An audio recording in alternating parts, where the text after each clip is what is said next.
what does make a relationship last is, do you have the ability to repair after there's a conflict?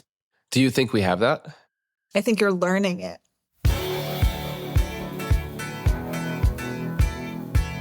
Welcome to Should We Get Married? My name is Emily Carter. My name is Maxson and Emily. And in this podcast, we are trying to figure out if we should get legally married to each other. Or stay dating forever. What's up with people playing it so cool these days?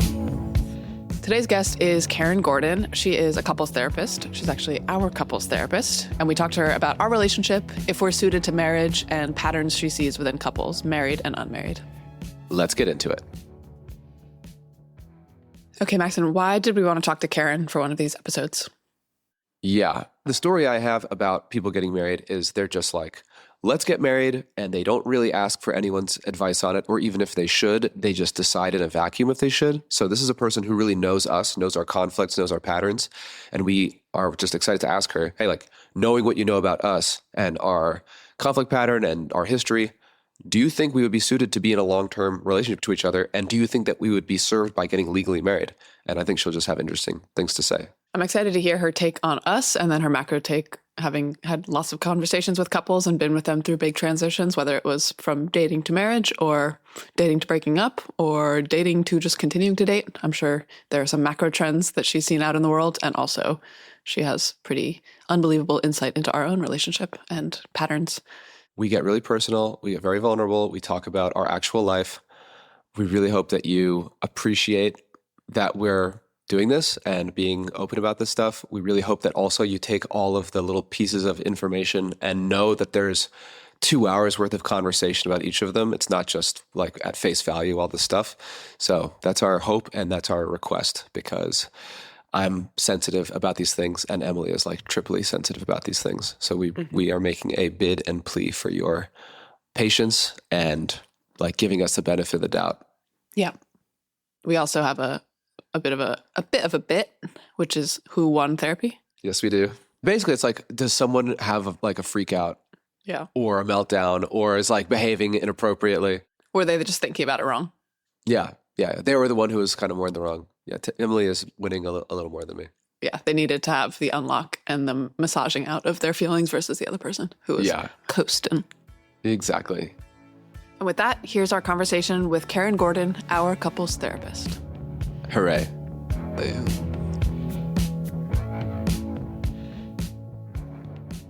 We are here with Karen Gordon, our very own couples therapist. Thank you, Karen, for coming on the show. You're welcome. Mm-hmm. Couples therapist to the stars. Yes. And the stars are us. We are the stars. We are the stars. Yep, you are stars of my practice. Media darlings, Emily and Maxson. Emily, what's the story? Like, how did we first meet Karen? I think it was three to 3.5 years ago. And I was looking for an individual therapist. And I had a bunch of conversations with people. And I remember talking to Karen and I thought she was awesome. And she mentioned that she mostly does couples, but she does a couple individuals. And I think something happened with us that week. And I was like, it had stuck in my brain.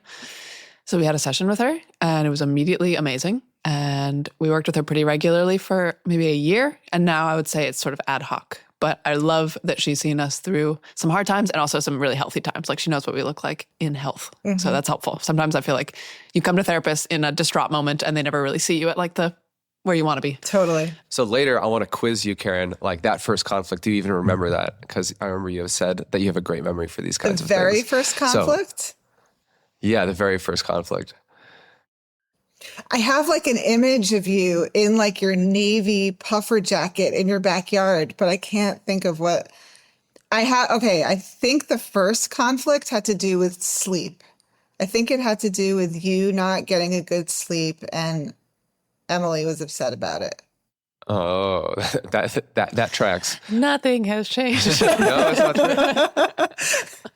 I mean, that must have been before we got before we installed 2 full queen-size beds into our bedroom that we now sleep in individually. Wow. That must have been before that. I love that strategy. I have a vision of we had like kind of recently come off of this year away and you were struggling a bit with your identity and feeling challenged. And somehow we were like missing each other and we just moved to SF.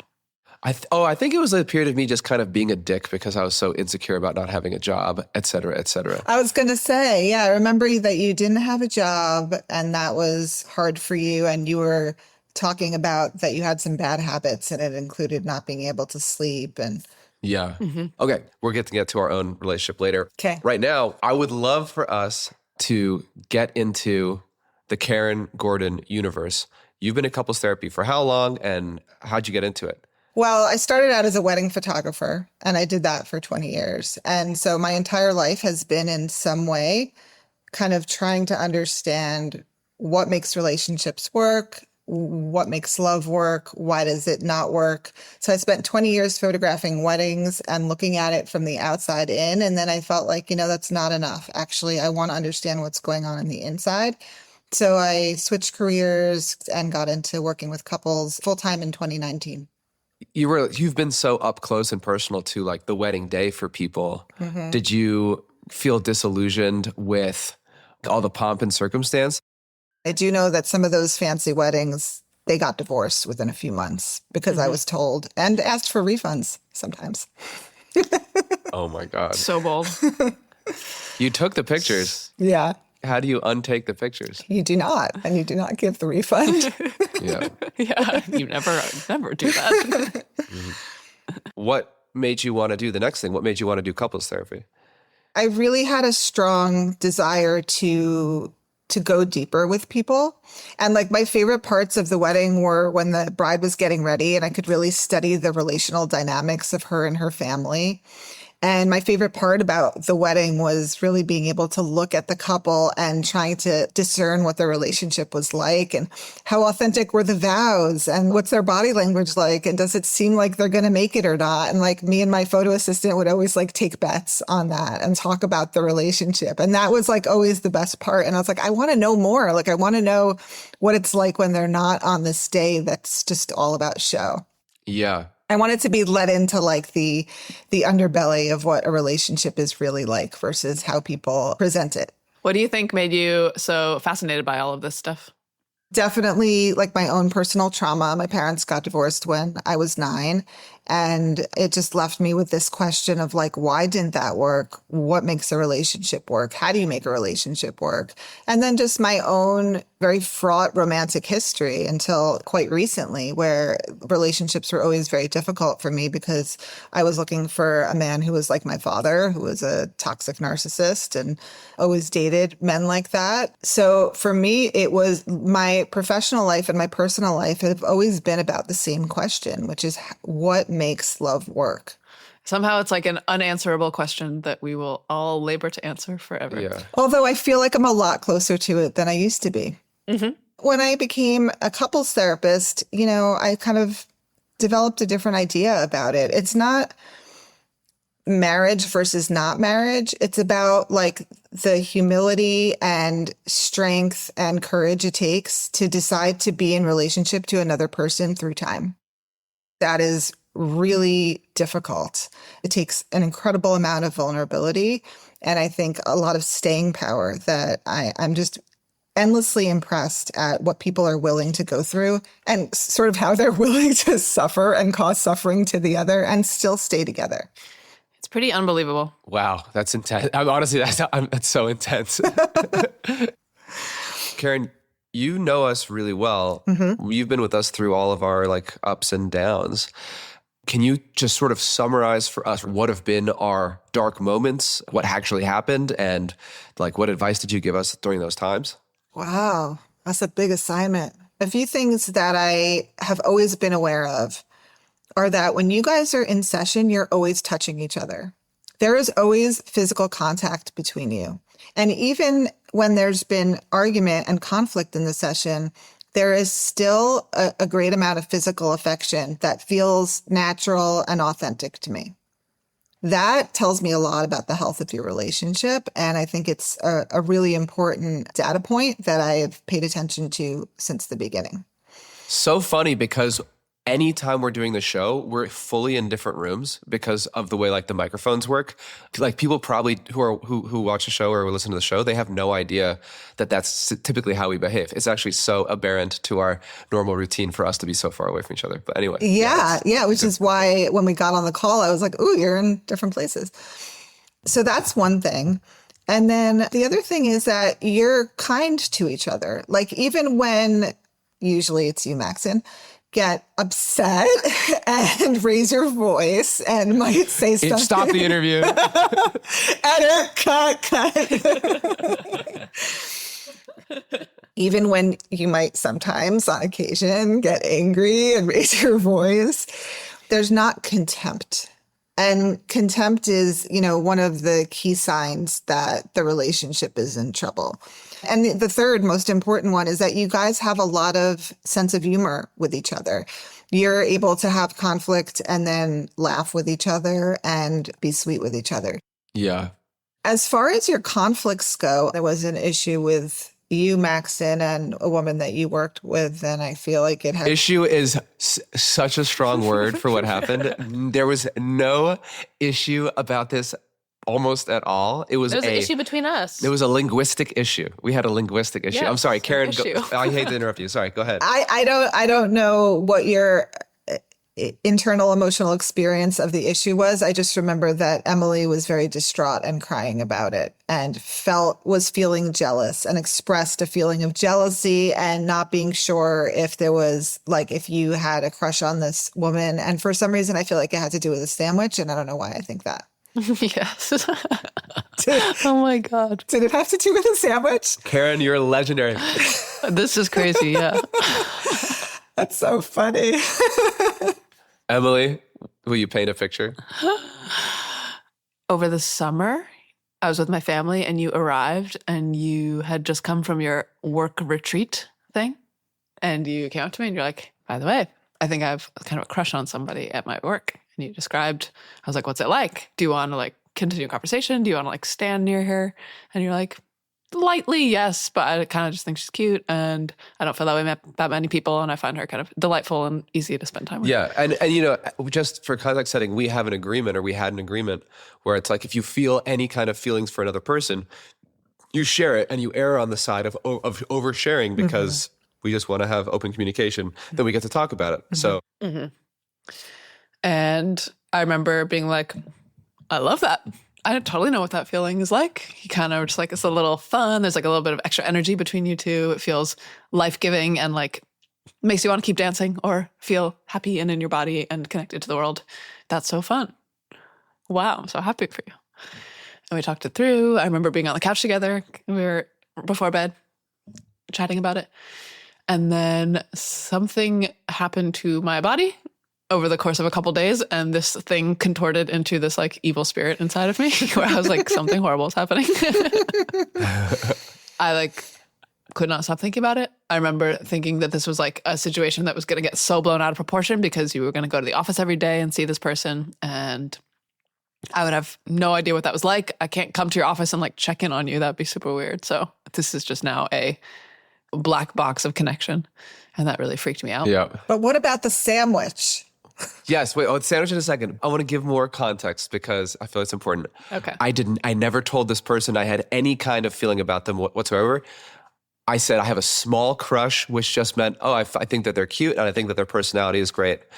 I never shared that with them. I was never spending, special time with them or trying to hit them up or hanging out outside of work one-on-one. I never did any of those things. I only said this word crush, which I think required discussion. Okay, anyway, on to the sandwich. I think we just made some pact with each other about how to handle this situation, and I was feeling really good and settled, and I got home and there was you had taken home lunch from the office. Sometimes someone didn't show up to the office and they would leave their food behind. And there was a sandwich right where my stuff usually goes with her name written on a huge marker. Yeah, my job orders food for everyone. You can place your order for food the day before, and then it comes and it has your name on it, obviously.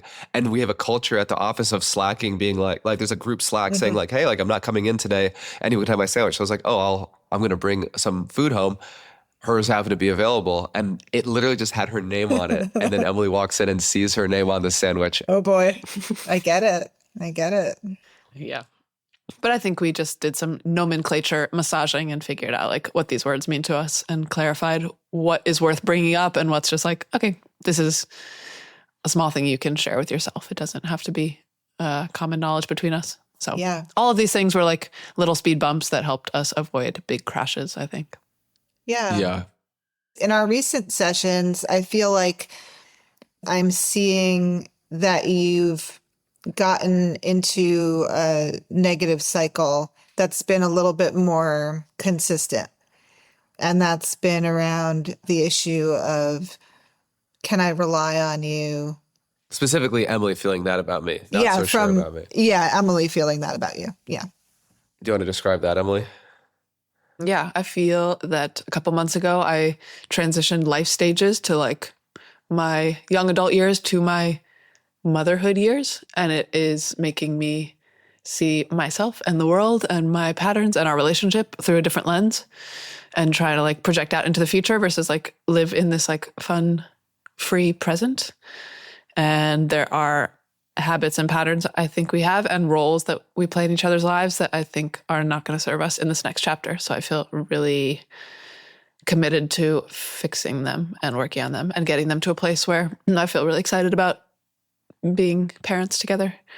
And examples of this are like, you know, we have to book some flights. You'd love for me to be just taking charge, embodying my masculine, booking the flights, not letting you have to like deal with certain things. If I say that I'm going to fix something, you want me to like go fix that thing. You want to feel contained. And also you want me to feel really stable emotionally. So you are the one who's able to be a little more loose, and you want me to be a, you know, good platform for you. Mm-hmm. You have this idea, which I think is somewhat accurate, but not totally accurate, where I live crisis to crisis. Oh, I'm having like a sleep crisis. Then I'm having like an eating crisis. Like I ate too much at dinner. Now, now I feel I can't go to bed. Or I am having a work crisis where like there's something that I have to figure out. And I'm just kind of not as smooth as you want me to be. And you'd prefer that I be much more smooth so that it's you who's like, I'm having a baby and I need all hands on deck for like supporting Emily. I actually think the example from our last session was a really good example, which is what happened when you guys were at dinner, the argument around that. Yeah. Mm-hmm. Tell us about that, Karen. Well, I'd rather you tell about it since it was your cycle. Yeah, that makes sense. Yeah. We went to dinner with our friend Paul in New York, and we were sat down and Maxson walks to the table, and immediately Paul and I are like, Maxson's in a really intense mood right now. And it's very felt at the table. Hey, Maxson, how are you doing?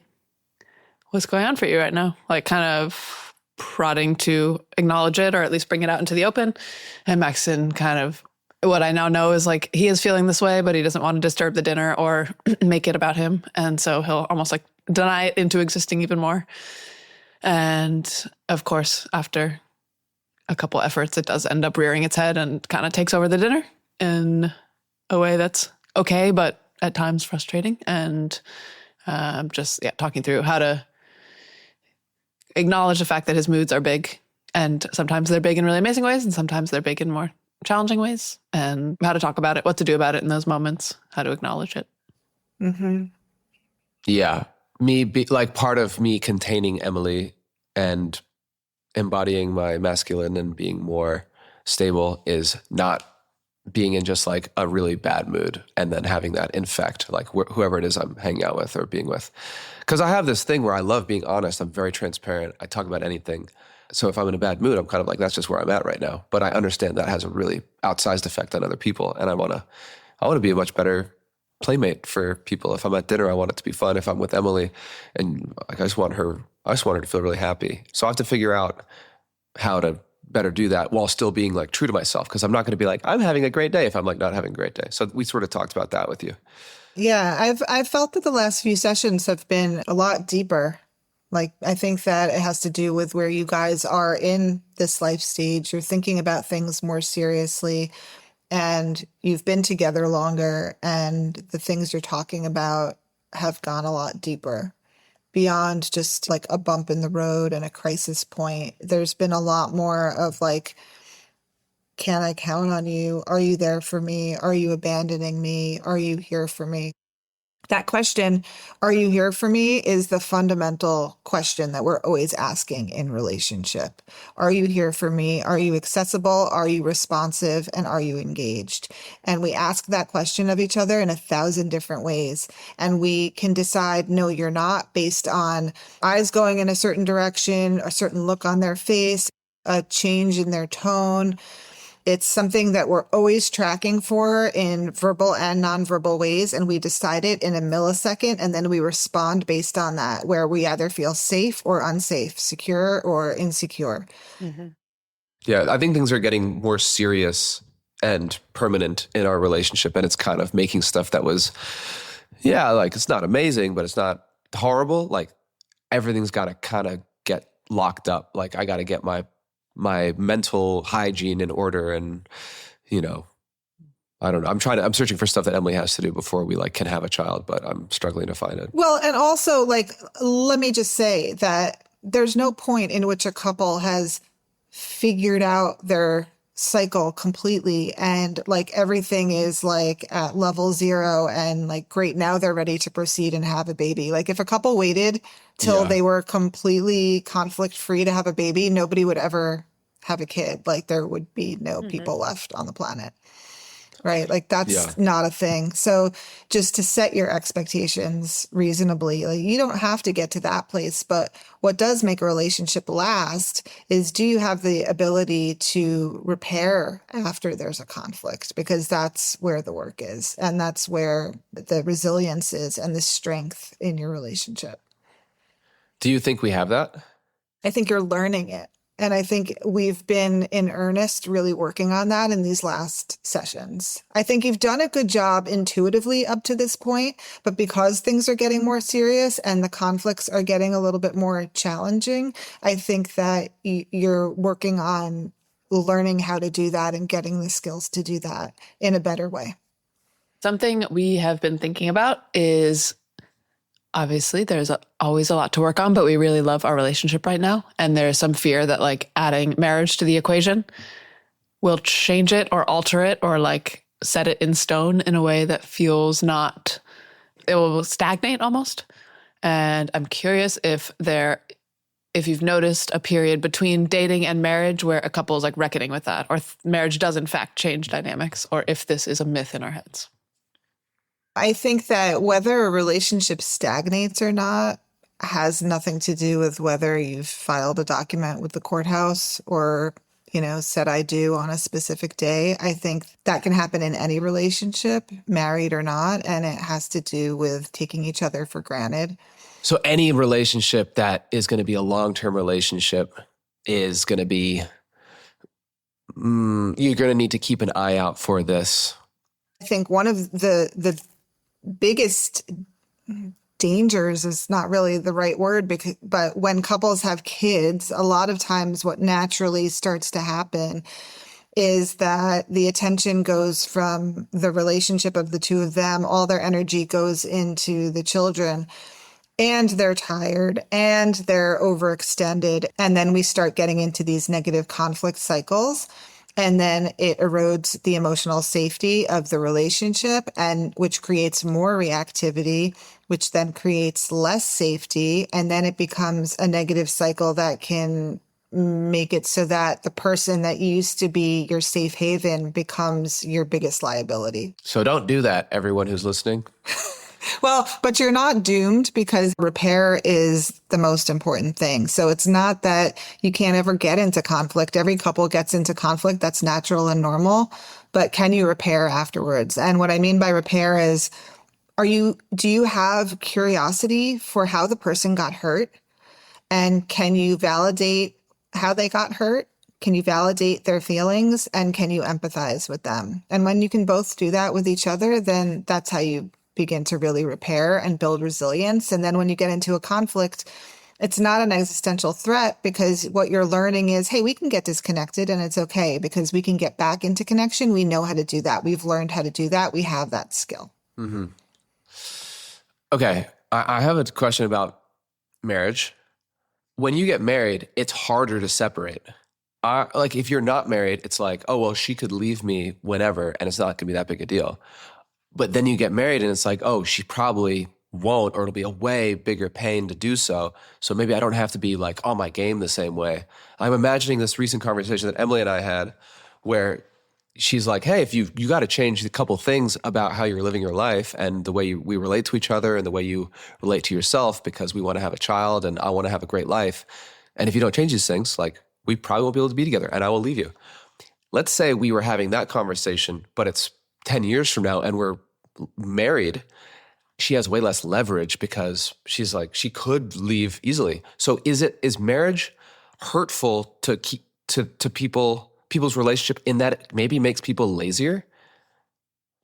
Well, I think that if you're staying in a marriage or you're acting a certain way in your marriage because you think that your partner's not going to leave because it takes too much effort, that relationship's not going very well. Is that really the relationship you want to be in with somebody who would leave you if it was a little bit easier, but they don't want to do the work to leave you, and so they're just going to stay? One thing that people have said to us as we've been doing this project is, Maxson, Emily, I'm so happy that I was married because in my relationship, we went through some serious challenges. And had we not been married, we might have broken apart. Like, do you think there's validity to that? I think there's a lot of validity to that. I think that sometimes when you've made that level of commitment to somebody, you've gotten up in front of everyone you know and love and committed to that person, and then you go through a difficult time, there's a different level of gravity to that where you're willing to do the work that otherwise you might have just walked away. Yeah. There are still plenty of examples of people who decide, I'm just done, and they leave and they walk out, they get a divorce, and there are also plenty of, couples who are not married and who are deeply committed and are willing to do that work. And it doesn't have anything to do with being married. Mm-hmm. Do you have a way you think about like, oh, there's nothing here to bring back from the dead? Well, I will never tell anybody whether they should break up or not. But what I will say is that if you and your partner are willing to accept that you do not get into these really painful stuck spots alone, that it takes two, that there's two of you in this relationship and you created this conflict together and you're equally responsible for it. If your partner doesn't agree to that fundamental orientation about what's happening in your relationship and they're really committed to the story that it's only your fault and you're the one that has the problem, then it's going to be really difficult to repair that. Both people have to be willing to look at the role that they're playing in your negative cycle and be willing to do the work to learn how to repair and learn how to take responsibility for the part that's yours. And they can make it work. I'm not convinced that that's even true in our relationship, my relationship with Emily. I kind of feel like for a lot of stuff, I'm just the problem and she is not a problem. I disagree. Well, me being like angry. I'm like easily triggered. She'll say something that like speaks to some insecurity of mine or makes me feel like she's manipulating me or doesn't, or she's just trying to like control me. I get really triggered around being controlled or authority or whatever. And I'll just get kind of like snippy or aggressive. What's Emily doing? Well, Go ahead. I feel like I'm having a response and then something starts. Like there's someone else out there who is like, okay, sounds good. Sorry you're feeling this way. And then it ends there. So yes, maybe it's the instigating factor, but something starts to happen because there are two people in the room. And that's the thing to deal with. There's like your part to deal with, which is like your reaction, and you can do that on your own. And then there's our part to deal with, which is like, how do I fit into this? And how do we collaborate on this together, or at least see it as like something we co-create? When I say that it's both people, when you're doing that behavior, Maxson, Emily is feeling something inside. There's some sort of reaction that she's having, an emotional response that she's having, an attachment need that she's having in that moment as well. Yeah. So it could be, I don't feel safe. It could be, I feel like I'm getting in trouble. It could be, I feel like I can't figure out how to satisfy you or make you happy. there's a lot of things that could be going on for her that are leading to the behavior that she's doing. And there's also something going on inside for you. It could be, I don't feel like I'm a priority right now, or I don't feel like I'm being accepted right now, or I don't feel like I matter right now. Yeah. Right. So when I say it's always two people, neither of you is operating in a vacuum. You're responding to each other, and you're both having needs in that moment that are not being met. Thank you for advocating against yourself, Emily. I found that very My generous. pleasure. That's sweet. As we wrap up, based on what you know about us and based on this conversation, Karen, do you think we should get married? I will never answer that question. I knew it. I would never play God and think that I know better than you guys know about what's right for you and what you should do. I think that based on what I know about you, there's a lot of love between you. And I think whatever you choose, you have a good shot at having a solid relationship, as long as you keep working with me weekly. Of course. Or perhaps three times weekly. I'm kidding.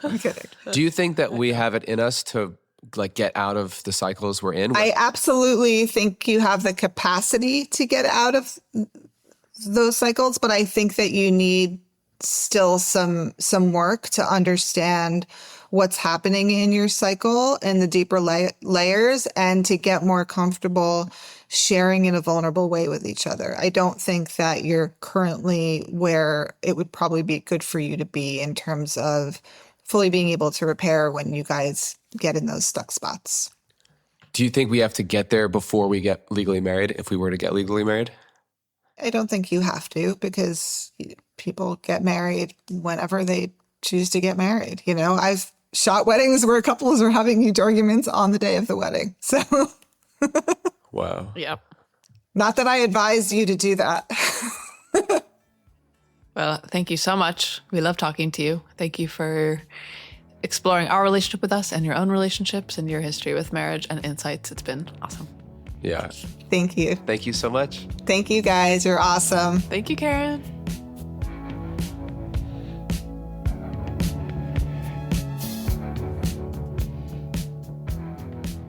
Okay, that was a super fun conversation with Karen Gordon, who we love. She is so knowledgeable and wise and interesting and fun to talk to, and she knows us so well.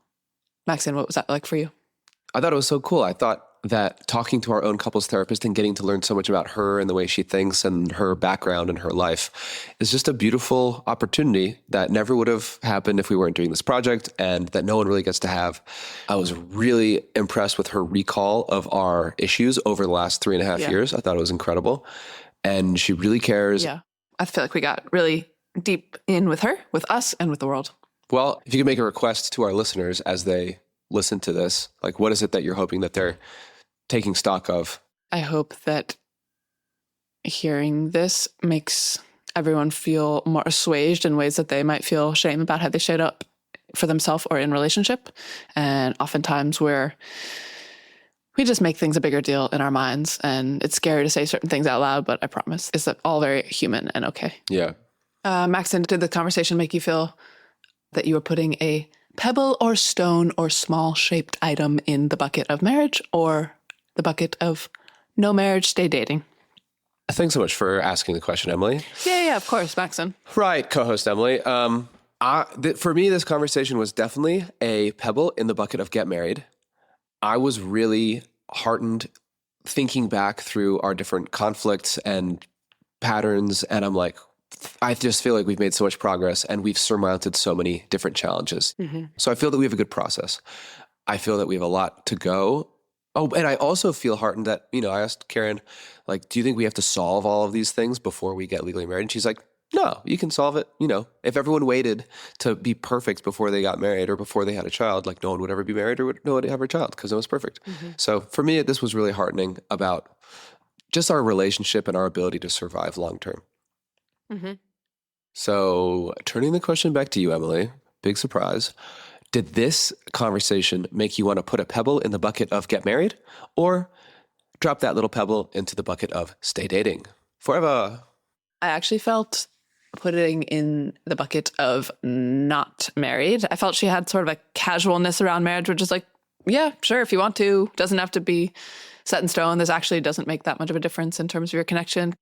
I don't know. So something about how she was talking about it was like, it's really not about the marriage. It's really about the relationship. Yeah. And in our next episode, you're going to hear some of this.